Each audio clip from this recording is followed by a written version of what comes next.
Hello, this is Shambhavi. Welcome to Satsang. Satsang is an ancient spiritual practice from India. It means being in reality together.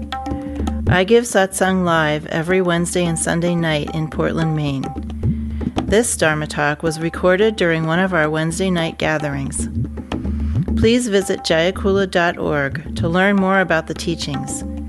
You can find video satsangs on Jayakula's YouTube channel, and my books are all available on Amazon.com.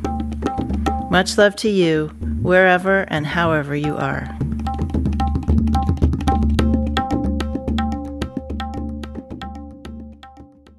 Much of the time, we're involved in thinking about what we wish we had, where we wish we were, who we wish we were with, what we wish we were doing, what we would prefer to be like, how we want to be in the future, or just today or tomorrow. What we don't have, what we don't like about ourselves, what we're dissatisfied with in ourselves and other people. This occupies a huge percentage of our time, being in this bhav. Here we all are, many of us from the East Coast and the West Coast. And I don't know how many of you can feel the joyful energy in this room of us coming together after many of us have been apart for a while, at least in this physical body. And it would be good to feel and reflect on the extraordinariness of having teachings, of having a teacher, of having a community. Everyone is here because you feel longing. There's not anybody here who doesn't feel some longing. But do you actually realize that your longing has been answered? Or are you still going around all the time feeling like you're missing out on something? Wondering where it is. Where is that thing I'm looking for? There are many ways we can be in a spiritual community. In the most important sense, a spiritual community is a field of sadhana. And as you've heard me say many times before, there is no reason for Jayakula to exist other than as a field of sadhana. We're not here to just be an ordinary mind. It's a place to help us wake up. It's a situation, it's a circumstance to help us wake up. It's a gateway. It's part of the toolbox that we have to help us to discover who we really are. On a larger sense, there's many people in this community who want to do good, who want to make some difference in the world, who want to have a better world, right? Many people in this community want to have a better world. Even people who aren't really thinking that way are having responses to the way that our world is. The way that we treat our earth, the way that we treat each other. And we have responses to those things. But do you realize that one of the opportunities of being in a spiritual community is that you can actually make a better world? If you can't do it right here, you're not going to do it out there. There is no point in moaning about the world and how you want some great job or great place in the world. And then you're in a community and you behave like jerks. If you're going to be a jerk here, you're going to be a jerk there. That's all it boils down to. There's no escaping that. Right? If you're a jealous so-and-so here, you're a jealous so-and-so there. If you are narcissistic and totally self-involved here, that's how you are there. That's just the fact of it. It gets a little magnified in a spiritual community, of course, because that's part of the alchemy of a community, that things get magnified and then we can look at them and we can work with them.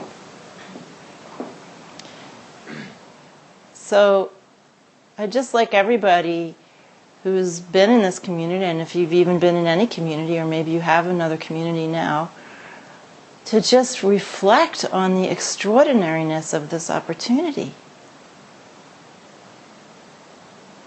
Really, it's mind-boggling that with all the different forms of life available here in this human realm, all the possible forms of life one could possibly be inhabiting, that you get to inhabit this one. So I really ask you to reflect on the ways in which the longing that you have for connection, for discovering more about reality, about yourself, for being a participant in creating a better world. Because a well-functioning spiritual community is embodying wisdom virtues. It's embodying all those virtues, all those wisdoms that we're wishing would be embodied out there, right? Remember, I don't know how many of you have heard me tell this, but when I was living in Berkeley, I had a meditation spot out in the woods, and I had this feeling my whole life of just desperation and upsetness with everything and everyone.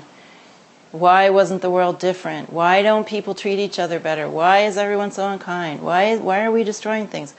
Why don't people care about each other more? I was tortured by these things, since I can remember. And I was sitting under this tree in my meditation spot, and I was feeling this. And then I realized I don't have to sit around waiting for other people to be kind, waiting for other people to care about what's happening, waiting for other people to offer solace and concern. I can actually do that. I don't have to sit around passively waiting for someone else to do it. I mean, it sounds silly, but it was a huge revelation for me at that time.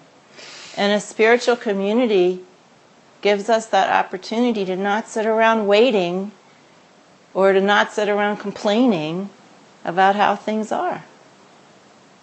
We can work on embodying those wisdoms that we find so compelling. Whatever they are, we can work on embodying them together here. And we have that opportunity. Now, this community, I think, is pretty special in that there's such a high degree of honesty in our relations with each other. There's such a high degree, by and large, of sobriety in our relationships with each other. Right? There's a very low level of spiritual woo-woo in this community.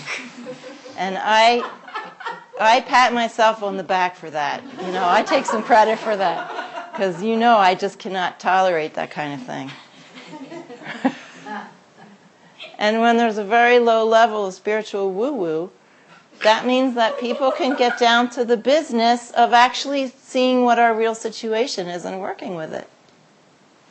And we are developing, even though we're a relatively young community, we are developing the skills to do that. We are developing through our practice and through the teachings and through our working with each other, we're developing the ability to be much more honest than we would have normally, to be much more sober about looking at our real situation, to stop whining about ourselves and mistaking having problems with an actual spiritual practice.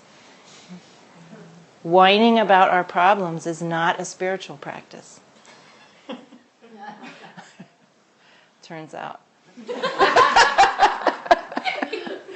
As I said in my talk the other week, feeling badly about ourselves because we feel we're flawed in some way is not a spiritual practice. A spiritual practice is we understand that everything is just God showing up that way, and we work with the stuff that shows up in a practical, sober, and also lighthearted way. And we do it not with a sense of missionary zeal. There's no mission here. Everything that we're doing is simply nature accomplishing itself. Everything, our practice, our community, these teachings, me being teacher, it's just nature accomplishing itself. There's nothing to be like super up on a pedestal about. At the same time, we can appreciate how extraordinarily fortunate we are to have the resource of the teachings and the community and teacher. So understand that your longing is being answered. Try to feel that. We're so used to mistaking being upset with things for meaning. Yeah. Things aren't meaningful if we're not upset about them. And there's plenty to be upset about, but there's also plenty to feel content about, and plenty to feel wonder at, and plenty to feel grateful about.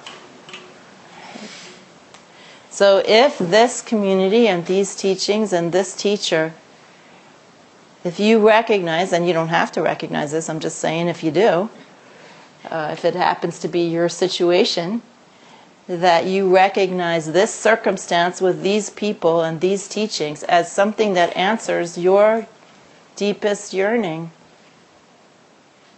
then take it, grab it, use it, recognize it, feel nourished by it. Don't miss out on opportunities.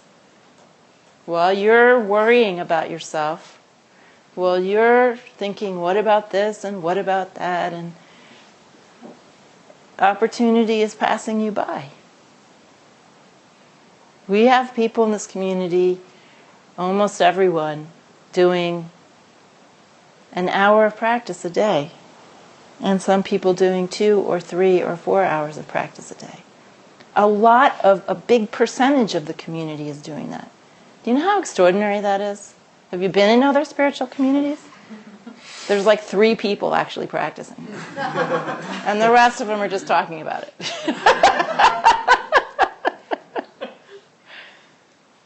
Have you been around, other types of communities or events where people are just slinging around concepts? We have something really earthy and real here. Down and dirty.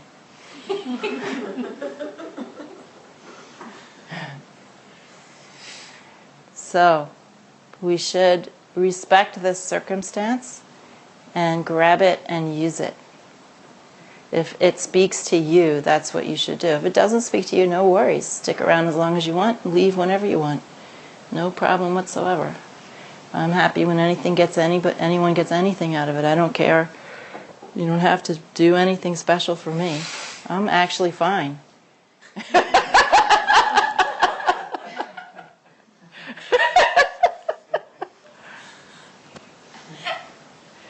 I have everything I ever wanted. I'm not enlightened yet, and I have everything I ever wanted.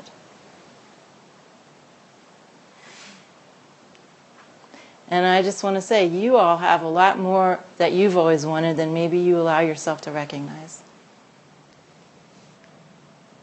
So quit farting around.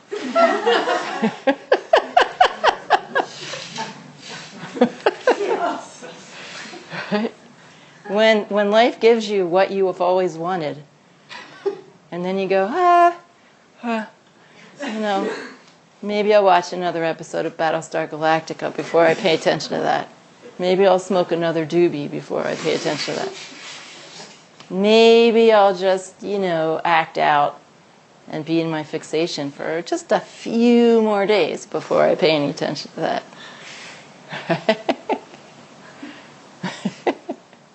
That's what Rudy says, we try to bargain with God, right? But if you're being offered what you actually want, we have a hard time recognizing that in this culture, right? Contentment, God, that sounds so boring. Compared to all our problems.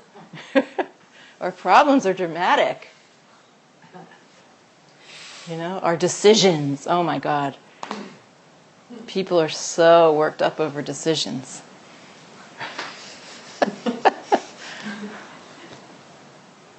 All the stuff that you're worrying about is so not important.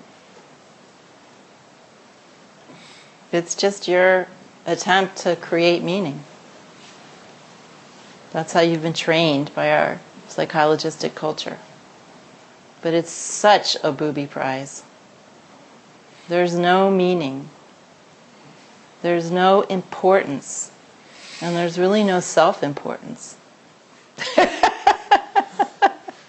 Give it up. Give up being important. That's the first thing we have to do. What do we have if we don't have meaning and importance? We have expression. We have intimacy. We have creativity. We have devotion. We have discovery. We have intelligence. We have experience. We have appreciation. All those things are so way better than meaning and importance. So here we are. Countdown in samsara. The clock is ticking backwards.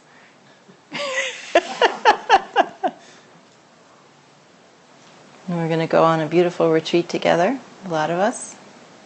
And I would like those who are going on the retreat to really focus on this retreat, on what you are receiving. On what you are receiving and the opportunity, not on the problems, not on how you feel badly. Oh, I feel socially awkward. Oh, it's such a problem. Let me worry about that for the next 4 days. A few people have come up to me recently and, expressed regret at how socially awkward they are. You really think that's such a big deal? If you do, come and talk to me.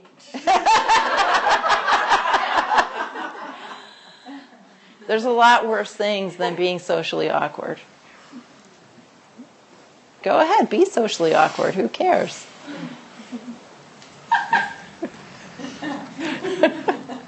Just be yourself. This is a tantric community. We're not trying to do anything except be ourselves. So when you're at the retreat, pay attention to that. Pay attention to what an opportunity it is to be in a community that functions as well as this one does. To be receiving what you actually want.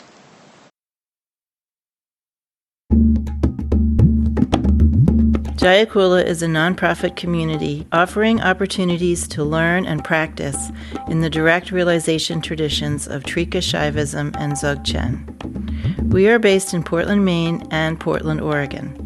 Visit jayakula.org to explore more of our offerings.